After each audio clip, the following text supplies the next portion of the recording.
नमस्कार, बहुत स्वागत है आपका। आप देख रहे हैं यूपी मांगे उत्तर और मैं हूं आपके साथ मृदुल शर्मा। उन्नाव से सांसद साक्षी महाराज बीजेपी के लिए उपचुनाव में प्रचार करने में जुटे हुए हैं, लेकिन उनके एक बयान ने यूपी की सियासी फिजा को गरमा दिया है और वो बयान दिया है शमशान और कब्रिस्तान पर, जिसमें उन्होंने कहा कि आबादी के हिसाब से शमशान और कब्रिस्तान होना चाहिए। इस पर कांग्रेस और समाजवादी पार्टी ने बीजेपी को निशाने पर ले लिया। तो आज यूपी यही उत्तर मांग रहा है कि चुनाव आते ही शमशान कब्रिस्तान जैसे मुद्दों पर सियासत क्यों होती है। खास मेहमान हमारे साथ रहेंगे, पूछेंगे सवाल। उससे पहले आप ये रिपोर्ट देखिए। अनुपात के आधार पर कब्रिस्तान शमशान होना चाहिए। सुना आपने, उन्नाव से बीजेपी के सांसद साक्षी महाराज का कहना है कि शमशान कब्रिस्तान आबादी के हिसाब से होना चाहिए। यह बयान उपचुनाव प्रचार के दौरान साक्षी महाराज ने दिया, तो इस बयान के बाद सियासत गरमाती देर नहीं लगी, क्योंकि उत्तर प्रदेश में शमशान कब्रिस्तान पर सियासत पहले भी हो चुकी है। पहले आप साक्षी महाराज का पूरा बयान सुनिए। अनुपात के आधार पर कब्रिस्तान शमशान होना चाहिए। अगर एक भी मुसलमान है गांव में तो कब्रिस्तान बहुत बड़ा है, पर आप अपने खेत के मेड़ पर दाह संस्कार करते हैं या गंगा में जाके दाह संस्कार करते हैं? सांसद महोदय ने जैसे ही बयान दिया, इस मसले पर समाजवादी पार्टी और कांग्रेस ने नाराजगी जाहिर की। समाजवादी पार्टी ने कहा चुनाव आते ही शमशान और कब्रिस्तान याद आ जाता है, तो कांग्रेस ने कहा कि साक्षी महाराज को कोई सीरियस नहीं लेता। चुनाव आया नहीं, भारतीय जनता पार्टी ने नफरत की राजनीति करनी शुरू कर दी। उत्तर प्रदेश के अंदर महिलाओं पे अत्याचार बढ़ा है। महिलाओं के अत्याचार में उत्तर प्रदेश नंबर 1 हो गया है, चाहे हाथरस की बाराबंकी की घटना हो, चाहे लखीमपुर की हो, उन्नाव की हो, लखनऊ की हो। महिलाओं पे लगातार अत्याचार बढ़ रहा है, बेरोजगारी बढ़ रही है, कोरोना से लोगों की मौतें बढ़ रही हैं, महंगाई बढ़ रही है, किसान आत्महत्या कर रहा है, यहाँ युवा परेशान है। उसके बारे में साक्षी महाराज बात नहीं करना चाह रहे, क्योंकि उन्होंने विकास का काम किया नहीं 3.5 साल में। बीजेपी ने यहाँ नफरत की राजनीति की है, लेकिन समाजवादी पार्टी हमेशा विकास की राजनीति करती है, डेवलपमेंट की बात करती है। इसलिए इस आने वाले उपचुनाव में नफरत की राजनीति जो साक्षी महाराज कर रहे हैं हारेगी, और डेवलपमेंट जो समाजवादी करती है, विकास की राजनीति जीतेगी। साक्षी महाराज जी आज भाजपा में, इसके पहले समाजवादी पार्टी में थे। तब भाजपा के बारे में, कब्रिस्तान के बारे में ऐसी बयान देते थे। तो इस तरह के बेतुके बयान देने के लिए साक्षी महाराज जाने जाते हैं, जिसका न कोई सर होता है न पैर होता है। उन्हें न समाजवादी पार्टी तब गंभीरता से लेती थी, न भाजपा आज गंभीरता से लेती। इसलिए मैं इतना ही कह सकता हूं कि देश में सब कुछ संविधान के अनुसार होगा। निशाने पर साक्षी महाराज आए तो बीजेपी ने मोर्चा खोला और कहा कि सीएम योगी सबका साथ सबका विकास करते हैं। पूर्व की सरकारों में तो शमशान के लिए फंड खत्म हो जाता था, बीजेपी में धर्म नहीं देखा जाता। की सरकार और भारतीय जनता पार्टी का नारा है सबका साथ सबका विकास और सबका विश्वास। किस प्रकार पूर्व में उत्तर प्रदेश के अखिलेश यादव की सरकार और बसपा की सरकार तुष्टीकरण करती थी, योजनाओं को लागू करने में भी धर्म आधार रहता था। कब्रिस्तान तो याद रहता था, लेकिन शमशान के लिए बजट खत्म हो जाता था। साक्षी महाराज जी ने इन्हीं सब चीज का उल्लेख किया है, और कौन किस तरह से अंतिम संस्कार कर रहा है उसके बारे में ही कहा है। उत्तर प्रदेश में चल रहे उपचुनाव में पार्टियां पूरी ताकत लगा रही हैं, लेकिन इस बयान के बाद मुद्दों पर भी बहस छिड़ गई है। एक दूसरे पर हमला किया जा रहा है, लेकिन सवाल ये कि शमशान कब्रिस्तान की तान क्यों छेड़ी जा रही है। सवाल ये भी कि क्या ये बयान मुद्दों से भटकाने वाला है। ब्यूरो रिपोर्ट, जी मीडिया। और सीधे मेहमानों का रुख करेंगे। खास मेहमान इस समय हमारे साथ जुड़ गए। मनीष शुक्ला साहब जुड़े हुए हैं, पक्ष रखेंगे बीजेपी का। हमारे साथ मनोज पांडे साहब जुड़ गए हैं, पूर्व में मंत्री रहे हैं, पक्ष रखेंगे समाजवादी पार्टी का। दीपक सिंह कांग्रेस एमएलसी भी इस वक्त हमारे साथ जुड़ चुके हैं। अजीम हुसैन मुस्लिम स्कॉलर के तौर पर हमारे साथ जुड़े हैं, और हमारे साथ महंत गौरी शंकर दास राष्ट्रीय अध्यक्ष हैं निर्वाणी अनी अखाड़े के, वो भी हमारे साथ जुड़ गए हैं। आप सभी का बहुत स्वागत है यूपी मांगे उत्तर में। और पहला सवाल मेरा मनीष शुक्ला जी आपसे है। सर, ये चुनावों में क्यों याद आता है कि शमशान ज्यादा है या कब्रिस्तान कम है, या कब्रिस्तान ज्यादा है शमशान कम है?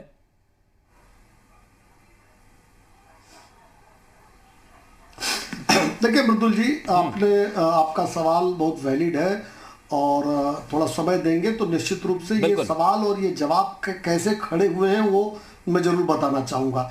देखिए, जो शमशान और कब्रिस्तान का विषय कई बार लोग कहते हैं कि ये सवाल आया है, उत्तर प्रदेश में श्री अखिलेश यादव की सरकार थी, एक योजना आई थी मेरी बेटी उसका कल, वो धर्म आधारित थी, यानी अखिलेश जी के लिए मुस्लिम की बेटी बेटी थी और उसी के लिए योजना लेकर आए थे, स्कॉलरशिप की योजना थी।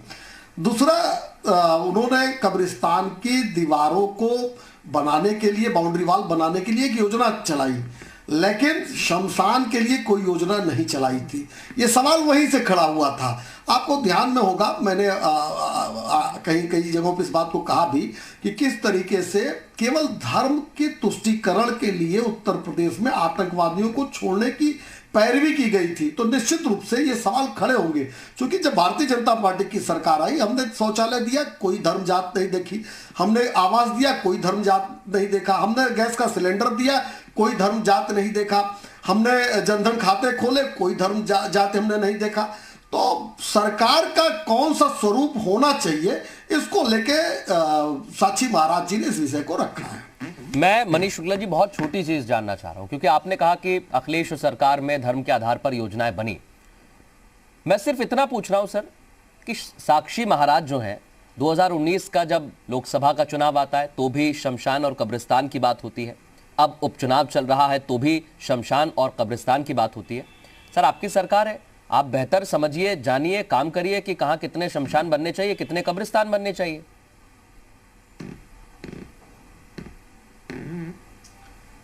देखिए मृदुल जी, मैंने इसीलिए 2-3 योजनाओं की, अन्य चीजों की बात की कि जब जब तुष्टीकरण की बात होगी और जब जब ये चीजें आती हैं तो आदमी फॉर एग्जाम्पल इन चीजों को बताता है।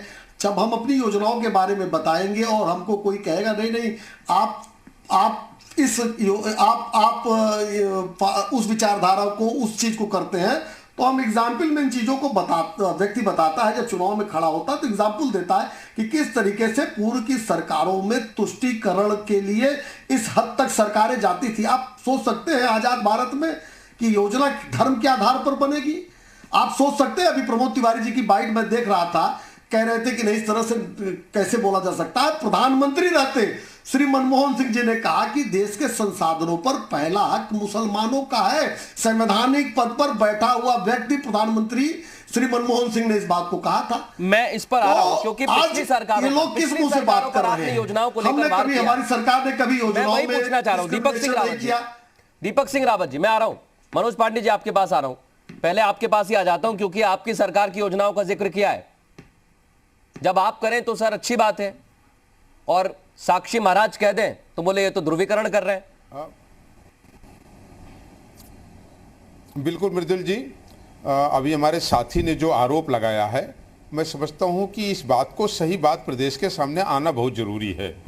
हमें आश्चर्यचकित हुआ हूं कि एक जिम्मेदार व्यक्ति हैं हमारे और बहुत बुद्धिमान व्यक्ति हैं, उन्होंने ये बात कही, उनको शायद जानकारी नहीं है। मृदुल जी, आपकी जानकारी में देना चाहता हूं, उस सरकार में मैं कैबिनेट मंत्री था और कैबिनेट का एक हिस्सा था।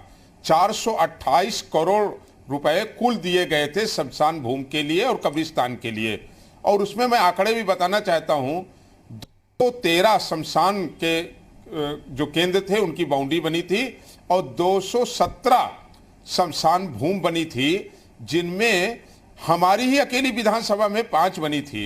यही बात बड़ी ताज्जुब की बात है, इन्होंने लोकसभा के चुनाव में कही, यही बात इन्होंने विधानसभा के चुनाव में कही, और आज यही बात ये यहाँ कह रहे हैं। आज इनकी सरकार है, ये पिछली पत्रावली निकलवा लें और आंकड़े देख लें कि ज्यादा कौन बने, शमशान भूमि पे ज्यादा निर्माण हुआ है कि कब्रिस्तान पे हुआ।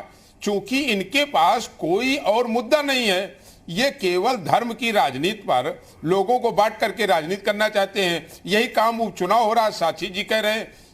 इन लोगों ने तो यहां तक कह दिया था कि मुस्लिम क्षेत्रों को देखकर बिजली दी जाती है, ईद में बिजली दी जाती है और दीपावली में बिजली नहीं दी जा रही।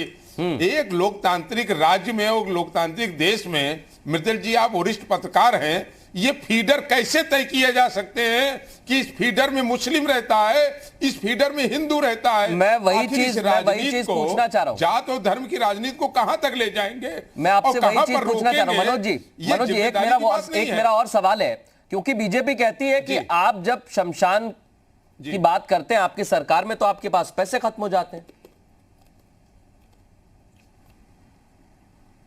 मैंने आपको बताया बड़े आदर के साथ कि 213 योजना शमशान भूमि की बाउंड्रियां बनी हैं और 217 शमशान भूमि के स्थानों पर हम लोगों ने कार्य कराया है। पैसे का बंटवारा बराबर बराबर हुआ है, जहां जो आवश्यकता थी वहां दोनों वर्गों में काम हुआ है।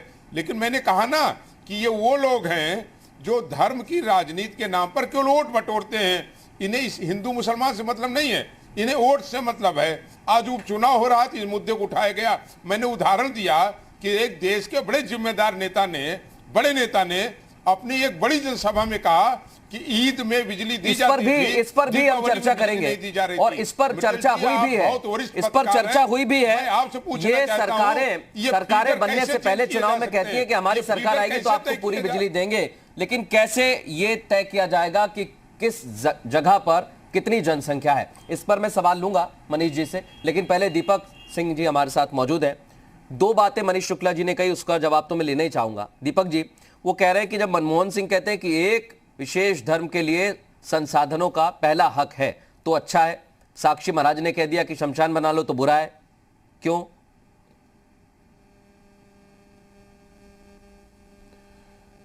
देखिए मृदुल जी, कुछ ऐसे स्लोगन होते हैं जो भारतीय जनता पार्टी कार्यालय में बनते हैं और उसको भारतीय जनता पार्टी बड़ी तेजी से प्रचार प्रसार सोशल मीडिया से, कुछ इनके चुनिंदा चैनल हैं उस पर प्रसारित कराने का प्रयास करते हैं। क्योंकि भारतीय जनता पार्टी को अब प्रदेश की जनता बड़ी गंभीरता से नहीं ले रही है, इसलिए इनकी हम बातों का उनका जवाब लेना चाहते हैं। जो बात इतिहास के पन्नों में दर्ज हो गई, इतिहास का जवाब देगा कौन क्या कर रहा है। आज देश के सामने जो आप जो डिबेट लेकर आए हैं, 1999 में साक्षी महाराज जी समाजवादी पार्टी के सदस्य हुआ करते थे, तब से लेकर अब तक भारतीय जनता पार्टी में कई बार सदन में जा चुके हैं। तो मेरा पहला ये सवाल है भारतीय जनता पार्टी से भी आपके माध्यम से मृदुल जी, कि आप बड़ी ईमानदारी से पूछेंगे कि सदन का सदस्य टीवी चैनल पर भाषण पे सवाल पूछेगा या हाउस में पूछेगा, नियम कानून बनवाएगा या प्रवचन करेगा।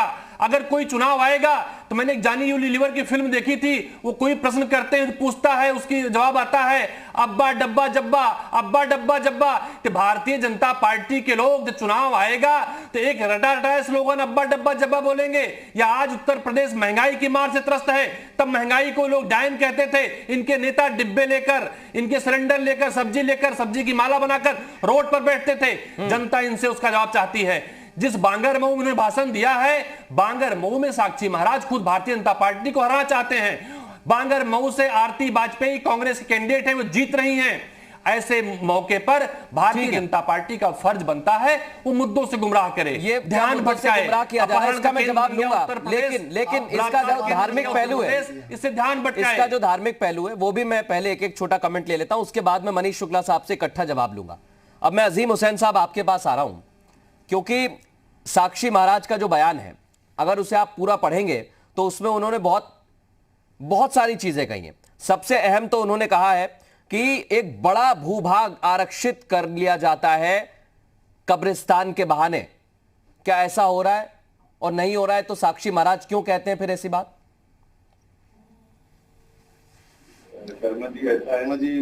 शर्मा जी ऐसा है कि मैंने आज जी का वो बयान सुना तो मुझे बहुत हैरत हुई और बड़ा अफसोस भी हुआ कि ये भारतीय जनता पार्टी के एमपी भी रहे हैं यहाँ और एक महावी शख्सियत के भी शख्सियत भी हैं। तो ये इस तरह की बातें कर रहे थे तो मुझे तो हैरत हुई। मुझे ऐसा महसूस होता है कि इस तरह लोग जब राजनीति में आते हैं तो आते ही इसलिए हैं कि पास प्रवचन करने के लिए, लोग जोड़ने के लिए, सभ्यता की खिदमत के लिए कुछ है ही नहीं। तो मुझे ये लगता है ये विवादित बयान देके ये बत्ती शोहरत हासिल करना चाहते हैं। मुझे हैरत हुई, मैंने खुद कई मुल्कों का दौरा किया है, दूसरी कंट्रीज में गया हूँ। उन्होंने इस तरह की बात कही कि दूसरी कंट्रीज में मुसलमानों को जला दिया जाता है। मुझे पूरी दुनिया में कोई एक मुल्क को बता दे कि जहां पर मुसलमानों को जलाया जाता हो। मुसलमान कब्रिस्तान में दफन किए जाते हैं, ईसाई दफन किए जाते हैं। और जहां तक कब्रिस्तानों की बात है तो आप हिंदुस्तान में ले लीजिए, यूपी में ले लीजिए, ज्यादातर कब्रिस्तान को है कि जो मुसलमानों ने खुद अपनी जमीन खरीद के या अपनी जमीन को दान करके उन्होंने बनाए। अब सरकार ने अगर उस पर बाउंड्री करा दी तो इसमें हैरत की क्या बात है। सरकार का फरीदा है कि सरकार ठीक है। अजीम कुरैशी साहब, अजीम साहब, मैं आपके पास लौट रहा हूं। आपका कहना है कि ये सिर्फ एक सस्ती लोकप्रियता हासिल करने के लिए बयान दिया है, लेकिन ये बयान उस वक्त दिया है जब उपचुनाव चल रहे हैं और महंत गौरीशंकर हमारे साथ जुड़े हुए हैं। गौरीशंकर जी, आपको लगता है कि जितने लोग ज्यादा होंगे, जितनी जनसंख्या ज्यादा होगी, उतना ही शमशान और कब्रिस्तान होना चाहिए? इस हिसाब से तो शमशान की संख्या बहुत होनी चाहिए। देखिए, आज उत्तर प्रदेश में, मैं अयोध्या का वासी हूं, आज अयोध्या में कम से कम 300 बीघे जमीन इस प्रकार से कई जगह शमशान भूमि के लिए कहीं कोई व्यवस्था नहीं है और कब्रिस्तान की भूमि चारों तरफ केवल कब्रिस्तान के नाम पर यहां के कुछ लोगों ने कब्जा कर रखा है। हम चाहते हैं कि वो सरकार किसी की भी हो, सरकार यहां के नियम कायदे कानून के हिसाब से चले, लेकिन इस देश में हिंदुओं का भी मान्य रखना चाहिए। और जो आज समस्या हमारे सामने है, हम नदी के किनारे सौदा करते हैं, तो इससे जो इस देश में प्रदूषण फैल रहा है उसके लिए सरकार को कार्य करना चाहिए। हम किसी राजनीतिक पार्टी के पक्ष विपक्ष में नहीं पड़ना चाहते हैं। नहीं, गौरीशंकर दास जी, चाहते हैं। गौरीशंकर दास जी, एक महत्वपूर्ण सवाल है मेरा। आपने कहा कि कई जगह पर कब्जा किया गया है, ये कब्जा कब से किया गया है और सरकार को अभी 3 साल हो चुके हैं, तो वहां पर कोई कदम नहीं उठाया गया क्या? निश्चित तौर पर कब्रिस्तान के नाम पर अयोध्या में बहुत सारी भूमि कब्जा की गई है और सरकार को इस ओर ध्यान देना चाहिए।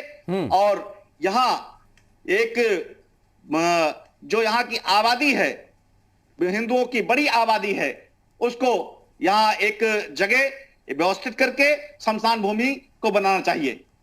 मैं मनीष शुक्ला साहब आपके पास आ रहा हूं, कि गंभीर आरोप लगा रहे हैं गौरीशंकर दास जी। उनका कहना है कि कब्जा किया जा रहा है। पहला तो यह कि यह कब्जा कब से किया गया है, और अगर किया गया है तो अभी तक इस पर कोई कदम नहीं उठाया गया।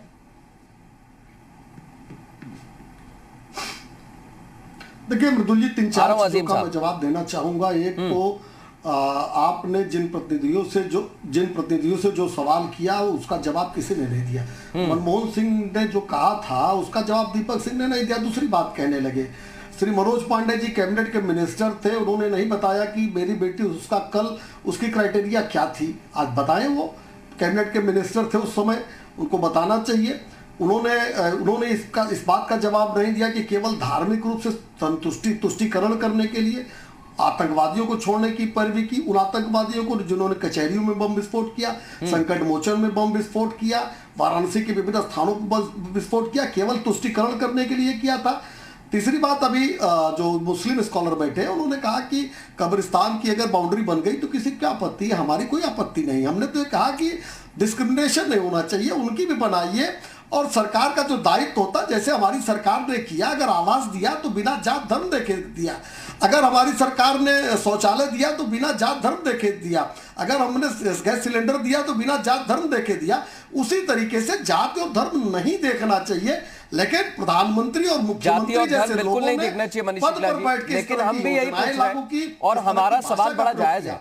अगर साक्षी महाराज बार बार इस तरह का बयान दे रहे हैं और अभी से नहीं दे रहे हैं, अगर आप पिछले चुनावों को उठा के देखेंगे तो कई बार उन्होंने दिया है, तो अभी तक ये मसला सुलझ क्यों नहीं पाया है? एक ब्रेक के लिए हम यहां पर रुक रहे हैं, ब्रेक के बाद लौटेंगे इसी सवाल के साथ और पूरा बयान आपको बताएंगे। जल्द लौट रहे हैं, आप बने रहिए हमारे साथ। ब्रेक के बाद आपका स्वागत है। सीधे मेहमानों का रुख करेंगे और पहला सवाल मेरा मनोज जी आपसे है। ब्रेक के पहले मनीष जी ने भी ये बात बताई कि किस तरीके से पूर्व की सरकारों में योजनाएं धर्म को देख के बनाई गई। लेकिन एक महत्वपूर्ण बात गौरीशंकर जी कह रहे हैं, उनका कहना है कि यहां पर बहुत सारी जमीन है जिस पर कब्जा कर लिया गया है। तो क्या कब्रिस्तान की जो बाउंड्री वॉल बनाई गई उसके बाद कब्जा हुआ या पहले से हो गया था? सर देखिए मुद्दल जी, एक तो मैं आपसे आग्रह करूंगा कि मेरी बात पूरी हो जाने दीजिए। हाँ हाँ बिल्कुल, आप कहिए। उत्तर प्रदेश में समाजवादी पार्टी मुख्य विपक्षी पार्टी है और आरोप लगाया जाता है और बात पूरी नहीं होने दी जाती। तो मेरा एक तो ये कहना है कि जो हमारे साथी ने अभी बात कही थी शमशान भूमि और कब्रिस्तान की, मैंने आंकड़ों सहित पूरी जिम्मेदारी से बताया कि उत्तर प्रदेश में समाजवादी पार्टी की सरकार ने शमशान भूमि का भी निर्माण कराया, 14 गृह क्रेन का निर्माण कराया जिसकी संख्या 214 और कब्रिस्तान पर 213 का काम किया। इनकी सरकार है, फाइलें पत्रावली इनके पास है, जांच करा लें। लेकिन मित्तल जी, आज हम कहना चाहते हैं कि एक देश के मेंबर ऑफ पार्लियामेंट जो उन्नाव से चुन करके जाते हैं, उनको देश के इस लोकतंत्र में जनादेश इस बात का मिला था कि आज वो उत्तर प्रदेश के उन गरीब नौजवानों की बात करते हैं जो डिग्री लेकर के घूम रहे हैं, उन्हें नौकरी नहीं मिल पा रही और आत्महत्या करने को मजबूर हैं। अगर वो उत्तर प्रदेश के उन किसानों की बात करते जो अपनी धान को 900 रुपए में बेचने के लिए मजबूर हैं तो हमें अच्छा लगता। अगर वो बात करते कि जो उत्तर प्रदेश के किसानों ने गेहूं को 1400 रुपए को बेचने को मजबूर हुए और बेचा है, शायद अगर उसके बढ़े हुए मूल्यों को दिलाने की बात करते तो हमें अच्छा लगता।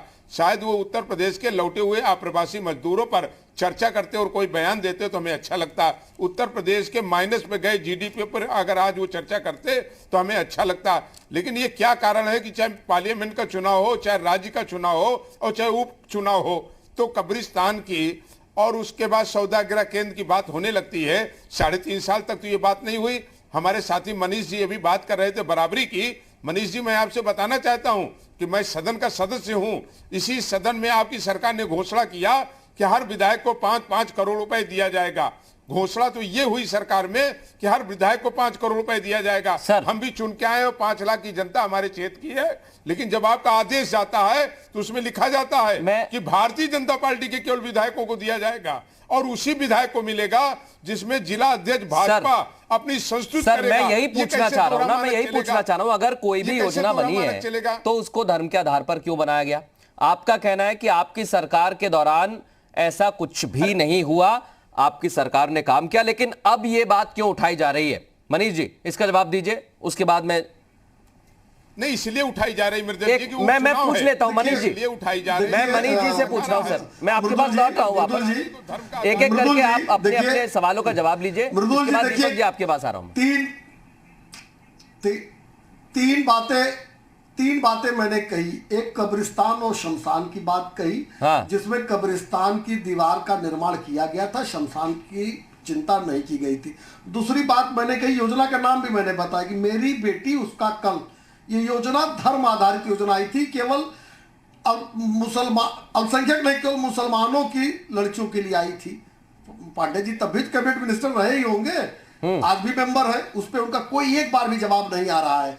तीसरी बात हमने कही वो कहना चाह रहे हैं कुछ के आधार पर तुष्टीकरण के लिए आतंकवादियों की को छोड़ने की पैरवी, हाँ। छोड़ने की पैरवी अखिलेश यादव जी ने की।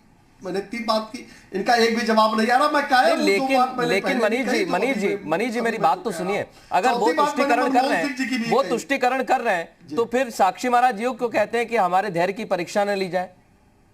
कैसी परीक्षा?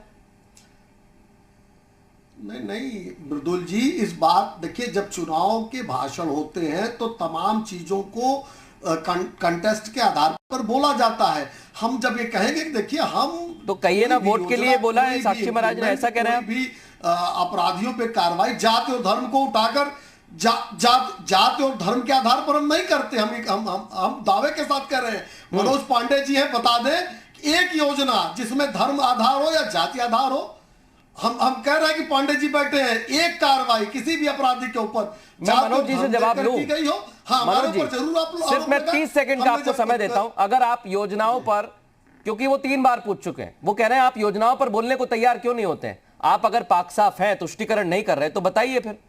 दीपक जी इसके बाद 30 सेकंड बाद आ रहा हूं। मैं अपने भाई से केवल इतना पूछना चाहता हूं, मृदुल जी, मैं आपके माध्यम से अपने भाई से केवल इतना पूछना चाहता हूं कि उत्तर प्रदेश के 70 विपक्ष के विधायकों का आखिर दोष क्या है और उनके यहाँ रहने वाली 5-5 लाख की जनसंख्या क्या दोष था? ठीक है, 5-5 करोड़ रुपए की जो योजना क्षेत्र में विकास, देखिए सवाल तो एक दूसरे से पूछे जाते हैं, लेकिन जवाब कौन देगा यही तो महत्वपूर्ण हो जाता है। अब चुनाव अगर आ जाते हैं तो उस दौरान इस मुद्दे की क्या जरूरत है? कांग्रेस कहती है कि इससे कोई सीरियस ही नहीं ले रहा है। तो दीपक जी, अगर सीरियसली नहीं लिया जा रहा है और आपने तो दावा भी कर दिया जीत का, तो फिर आप बताइए, जो मनीष जी पूछ रहे हैं वो तो बार बार कह रहे हैं कि आप तो एक वर्ग विशेष की बात करते आए हैं। मृदुल जी, मेरा मृदुल जी, मनोज जी आ रहा हूं मैं, क्या मनोज जी आ रहा हूं मैं, भारतीय जनता पार्टी, दीपक जी से पूछ रहा हूं मैं, दीपक जी से कहिए, भारतीय जनता पार्टी, क्या भारतीय जनता पार्टी या हमारे देश के लोग हमारे देश के संविधान की धारा अनुच्छेद 30 और 29 को मानते हैं या नहीं मानते हैं? अगर कोई बयान होगा तो उसके दायरे में होगा। दूसरी बात, मैंने उनका जवाब दे दिया। दूसरी बात आता हूं, मैं पूरा वित्त का लेखा लेकर आया हूं भारतीय जनता पार्टी के सरकार के 3 वर्ष के कार्यकाल का। सदन में मेरा 1 घंटे का वक्तव्य भी है, सरकार जवाब नहीं दे पाती, ये अलग बात है। मैं दावे के साथ कहता हूं, जो साक्षी महाराज का बयान आया है, उनका बयान भारतीय जनता पार्टी के सरकार से सवाल था। ये बात तो समझ नहीं, वो भारतीय जनता पार्टी के सरकार से पूछना चाहते हैं उत्तर प्रदेश में बेरोजगारों की संख्या क्या है। बहाना कुछ हो सकता है, उत्तर प्रदेश में अभी तक सैकड़ों अपहरण हुए हैं, दीपक जी, उनका खुलासा क्यों नहीं हो पाया है दीपक जी पुलिस के सामने? जी, मैं एक छोटी चीज पूछना चाह रहा हूं। आप मुझसे अभी तो कह रहे हैं कि ऐसे बातों पर बहस होना चाहिए, हम भी कह रहे हैं सर इन पर बहस होना चाहिए, लेकिन आप ही की पार्टी के उदित राज कह देते हैं कि कुंभ का आयोजन क्यों कराया गया, तो फिर इसलिए बात हो जाती है कि वो इधर की बात कर रहे हैं, आप उधर की बात कर रहे हैं। हाल ही में उन्होंने कहा कि कुंभ का आयोजन क्यों कराते, फिजूल खर्ची है। देखिए मृदुल जी देखिए, अगर देश में हेल्दी राजनीति हो, ये विषय आपको तय करना है। कौन इसमें लायक है, कौन नालायक है, किस पार्टी में कितने नालायक हैं, ये बात तय होनी चाहिए। देश में, उत्तर प्रदेश में चर्चा होनी चाहिए कितने बेरोजगार हैं, किसानों का धान औने पौने दाम पर क्यों खरीदा जा रहा है, पुलिस के सामने फिरौती लेकर अपहरणकर्ता क्यों फरार हो जा रहे हैं। पूरे देश में दिन की शुरुआत चाय के साथ होती है, उत्तर प्रदेश में अपराध के साथ क्यों होती है? उत्तर प्रदेश में जो जंगल राज स्थापित हो चुका है, आखिर कब रुकेगा? मनमोहन सिंह जी को क्या कह दिया दीपक सिंह जी ने आज आपके चैनल पर? पार्टी ने उत्तर प्रदेश में दलितों को, उत्तर प्रदेश में महिलाओं को, उनका तो कहना है कि जो नालायक है वो सामने आ जाए, वो कह रहे हैं ये उनका बयान है, ये उनका बयान है। अब वो किसे नालायक कह रहे हैं, किसे लायक बता रहे हैं, क्या कहा जाए? क्योंकि दोनों ही तरफ से बहुत सारे ऐसे नेता हैं जो इस तरीके के बयान देते हैं। देश और देश को तोड़ने की बात करें, जो देश और प्रदेश को तोड़ने की बात करें। हाँ मनीष जी कहिए। श्री मनमोहन सिंह जी का नाम लिया और आपने उदित राज का नाम लिया, आपने उदित राज जी का नाम लिया और दीपक सिंह ने कहा कि तय कर दे कि आपकी पार्टी कितने नालायक है, हमारी पार्टी अनुच्छेद 29 मानते हैं नहीं मानते हैं? उदित राज जी के बारे में एक मिनट ये आप 29 और 30 मानते हैं नहीं मानते हैं? और मनमोहन सिंह जी के बारे में आप क्या बोल रहे हैं संविधान की धाराओं खत्म करने का? मैं भारतीय जनता पार्टी की सरकार हमारे देश के देखिए मुद्दे बहुत सारे हैं, कोई बात नहीं करेगा, पार्टी का एजेंडा कोई बात नहीं करता सर। उपचुनाव है, उपचुनाव में मनीष जी ने भी कहा कि जब सामने लोग रहते हैं तो कंटेस्ट अलग होता है, उस बात का क्या कंटेस्ट होता है ये हम जानने की कोशिश जरूर करेंगे। लेकिन अतीक साहब बड़ी देर से कुछ कहना चाह रहे हैं, मैं मनीष जी उनका एक जवाब लेना चाहता हूं, क्योंकि जब गंभीर आरोप लगा कि कब्रिस्तान की जमीन पर कब्जा कर लिया जाता है तो हम समझ लेते हैं कि उसका आधार क्या होता है, कितनी जमीन होती है, कैसे अलॉट की गई है। और अजीम साहब, अगर गौरीशंकर दास कह रहे हैं कि अयोध्या में ऐसी जमीन है जहां पर कब्जा किया गया है, तो क्या सिर्फ अयोध्या ही है या कहीं और भी कर लिया गया है, और कैसे कर लेते हैं ये कब्जा? देखिए मैं आपके सामने अर्ज करूं, आप सबसे पहले इस्लाम को और कुरान को समझने की कोशिश कीजिए। इसलिए तो आपको बुलाया है, इनको समझना चाहिए। मैं भी भगवत गीता को मैंने मंगाया है जो गोरखपुर से ट्रांसलेट हुई है, ताकि मैं समझ सकूं। और मैं अपने ये जो साथी साहिबान सब बैठे हैं इनको ये दावत दूंगा ये कुरान पढ़ें। बुनियादी तालीम किसी भी मजहब की, किसी भी धर्म की ये है कि किसी दूसरे की जमीन पर न कब्जा किया जा सकता, न इबादत की जा सकती, न उस पर दफन किया जा सकता, न शमशान बनाया जा सकता। तो ये मुमकिन ही नहीं है। मेरा जो पैतृक गांव है, जो कस्बा सेथल है, 400 साल पहले से कब्रिस्तान चला रहा है। आज भी वही कब्रिस्तान है जो यहाँ के लोगों ने खुद जमीन हासिल करके उसको और अपनी जमीन दान करके उसको बनाया था। उसमें तो क्या इसका क्षेत्रफल, इसका जो क्षेत्रफल है अजीम साहब, क्या ये बढ़ जाता है? आ रहा हूँ, अगर आसपास किसी की जमीन है तो कैसे उसे एक्वायर किया जाता है, कैसे लिया जाता है? नहीं, पता नहीं है। जितनी जमीन थी, जितनी दी गई थी, उससे भी कम हुआ। और शायद ये सरकार की बहुत अच्छा इकदाम था, बहुत अच्छा कदम था जो उन्होंने उसकी बाउंड्री करा ताकि झगड़ा हमेशा के लिए खत्म हो जाए। अब रही बात अयोध्या की, जो अभी ये हमारे गौरी शंकर साहब ने, बीजेपी के प्रवक्ता है, नहीं, गौरी शंकर दास प्रवक्ता नहीं है बीजेपी के, वो महंत हैं, राष्ट्रीय अध्यक्ष हैं अनी अखाड़े के, निर्वाणी अनी अखाड़े के। राष्ट्रीय अध्यक्ष हैं और धर्मगुरु हैं, दोनों भी उन्हें ये समझना चाहिए कोई धर्म ये इजाजत नहीं दे सकता, और खुसूसन इस्लाम में तो ये बिल्कुल गुंजाइश ही नहीं है। नहीं, बिल्कुल। मैं इस बात पर अजीम साहब एक छोटा कमेंट करना चाहता हूं, क्योंकि आप मुस्लिम स्कॉलर हैं, आपने कहा कोई धर्म इजाजत नहीं देता है, लेकिन इस देश में बड़ी जिम्मेदारी के साथ कह रहा हूं सर, इस देश में बहुत सारी ऐसी जमीन है वक्फ की जो कब्जा ली गई है, जिन पर कब्जा किया गया है, और ये आप खुद बेहतर जानते हैं। कई लोग इस पर अदालत में भी आवाज उठा रहे हैं, केस लड़ रहे हैं। अब आपके कमेंट पे, आपके बयान पर, आपके प्रतिक्रिया पर महंत गौरी शंकर दास कुछ कहना चाह रहे हैं। मैं उनका भी एक वर्जन सुन लेता हूं, फिर आपके पास आ रहा हूं। कहिए गौरी शंकर दास जी। मृदुल जी, अभी अजीब साहब का बता रहे थे यहां अयोध्या की बात, यहां हम उत्तर प्रदेश की आपके न्यूज के चैनल के माध्यम से उत्तर प्रदेश सरकार से मांग करते हैं कि यहां की जो जमीनें कब्जा की गई है उसकी जांच कराई जाए, दूध का दूध पानी का पानी हो जाएगा। और यहां कम से कम 100 मुसलमान हमारे किराएदार हैं निर्वाणी अखाड़े के। दूसरी बात यह है कि यहां के जो बड़े मुस्लिम धर्मगुरु जो अपने को मानते हैं, यहां इसका जमीन का कारोबार करते हैं, और कहीं हर जगह उनका कहीं ना कहीं हस्तक्षेप होता है। आज बड़े दुख के साथ कहना पड़ता है कि यहां अयोध्या में कहीं भी हिंदुओं के लिए शमशान की भूमि नहीं है।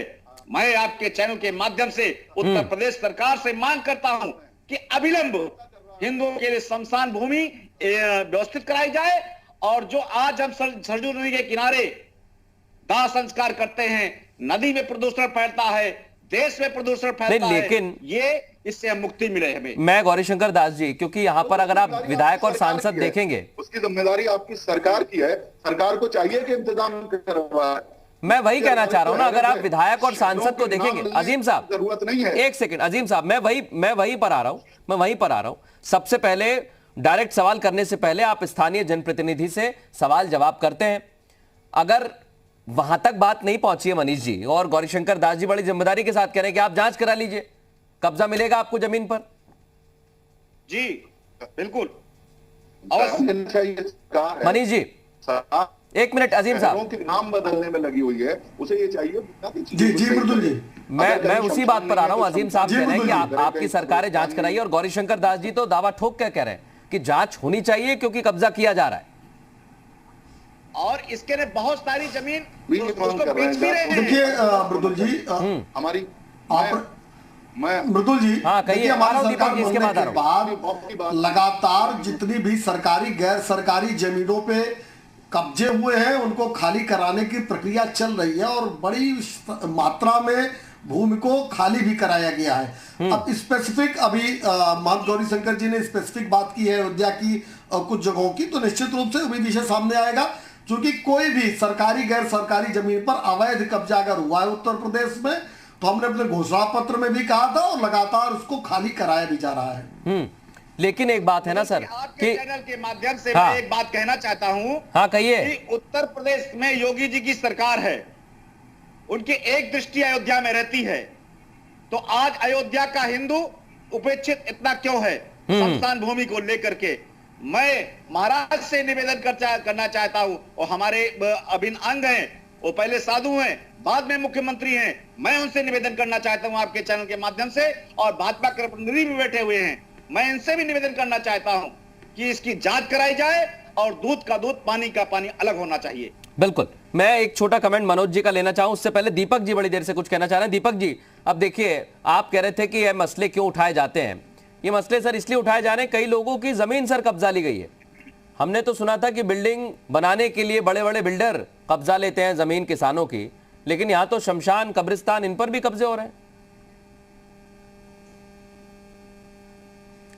मृदुल भाई यही बताना चाह रहा, इसलिए मैंने उंगली उठाई थी। जो महंत जी कह रहे हैं, एक्चुअली दो कब्जेदार हैं। भारतीय जनता पार्टी सरकार में अगर शामिल हो जाए, बुक्कर नवाब हैं, उत्तर प्रदेश विधान परिषद सदस्य हैं, उन्होंने भारतीय जनता पार्टी ने सीट छोड़ दी। जब समाजवादी पार्टी में थे, सदन में भारतीय जनता पार्टी सरकार में होते हुए भी हाउस नहीं चलने देती थी कि जमीन पर अवैध कब्जा किया है। जब से भारतीय जनता पार्टी में शामिल हो गए हैं, उनका कब्जा जायज हो गया है।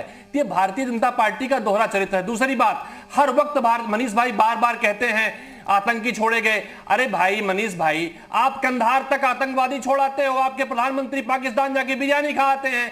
कोई होगा जो आतंकवादियों को छोड़ता होगा। आप छोड़ने छुड़ाने वाले लोग आपस में तय कर लो, लेकिन देश को बता दो, देश के किसानों के साथ न्याय कब होगा, देश में अपराध कब कम होंगे। देश में जो भारतीय जनता पार्टी में शामिल हो जाने के बाद गंगा में नहलाकर पवित्र हो जाता है, उसे भारतीय जनता पार्टी की सरकार अपराधी कब मानेगी, कब कार्रवाई करेगी। महंत जी कह रहे हैं, उन्होंने आरोप लगाया है भारतीय जनता पार्टी पर। मनीष जी इस पर जवाब देना चाह रहे हैं, इसके बाद मैं मनोज जी के पास जाऊंगा। अयोध्या के हिंदू उपेक्षित क्यों हैं? मनीष जी जवाब दीजिए, इसके बाद मनोज जी के पास जाऊंगा। देखिए जहां तक सवाल है कि आतंकवादियों को छोड़ने की, तो कांधार की क्या परिस्थिति थी सबको पता है। और सर्वदलीय बैठक में बैठ के पहले कंधार और पाकिस्तान में बिरयानी खाने क्यों गए थे प्रधानमंत्री जी? 183 लोग विमान में। अब बात विषय आ जाने दीजिए, चिल्लाने से नहीं विषय चलेगा। दीपक जी आपने सवाल पूछा, जवाब ले लीजिए। जो विमान में 183 भारतीय फंसे हैं, जिनकी जान फंसी हुई है, उनको छुड़ाने के लिए जो सर्वदलीय बैठक थी, उसने प्रस्ताव दिया था। श्रीमती सोनिया जी की भी साइन उसमें, सिग्नेचर उसमें है। अगर अब चूंकि आप लोग बैठ के अगर अपने मनमोहन सिंह जी को भी बता देते हैं नालायक, कभी चैनल पर बैठ के, सोनिया जी के लिए भी आप इस तरह शब्द प्रयोग कर सकते हो तो करिए। हमको नहीं कुछ कहना। रही बात जमीनों की, तो पाकिस्तान बिरयानी खाने प्रधानमंत्री आपने मान लिया आज ना, आज आप मानते हैं कि कांधार में जो 183 भारतीय फंसे थे, उनकी जान फंसी हुई थी, उनको छुड़वाने के लिए जो सर्वदलीय बैठक हुई थी, उसमें कांग्रेस के प्रतिनिधि के रूप में सोनिया जी थी और उन्होंने सिग्नेचर किया था। और आप झूठ बोल रहे थे, इस बात को मान लीजिए। पहले तो मैं दूसरा जवाब दे दूं। पाकिस्तान आप झूठ बोल रहे थे, आप बरगलाने का प्रयास कर रहे थे। प्रखर वक्ता, अच्छे वक्ता, मैं बता रहा हूं, मैं उसको भी बता देता हूं, पाकिस्तान जब आपने मान लिया आज पाकिस्तान बिरयानी खाने क्यों गए बताइए ना। विषय को आ जाने दीजिए, मैं बता देता हूं। जब आपने मान लिया, आज आपने माना कि सोनिया जी का साइन था। दूसरी बात मैं बताता हूं कि वो प्रधानमंत्री थे, उनकी मैंने नहीं माना, मैं सुनना चाहता हूं आपसे। लेकिन चोरी से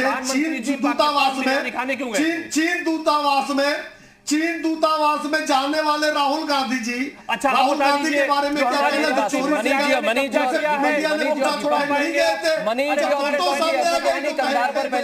पहली बार इस तरीके की बहस हो रही है। वहां पर सर्वदलीय बैठक में क्या फैसला हुआ उस समय देश ने देखा, और अलग अलग मसलों पर। एक मिनट मेरी बात सुनिए, कोई भी सरकार रही हो, मृदुल जी आप पाकिस्तान की बात भी कर रहे हैं, पाकिस्तान में बहुत सारे प्रधानमंत्री गए, इसमें कोई दो राय नहीं। लेकिन सर मेरी बात मैं यही कहना चाह रहा हूं ना कि अगर वो मुद्दा है, वो मुद्दा उस दौरान है। अब चोरी से चीनी दूतावास में गए, पूछने पे उन्होंने झूठ बोला कि नहीं गए। ऐसे रोकिए, जैसे आपने कहा मुद्दा तब था जब कोई बात का आदमी कहता है नेहरू काल की, इंदिरा काल की, उम्मीद करूंगा तब भी टोकेंगे कि मुद्दा तब था।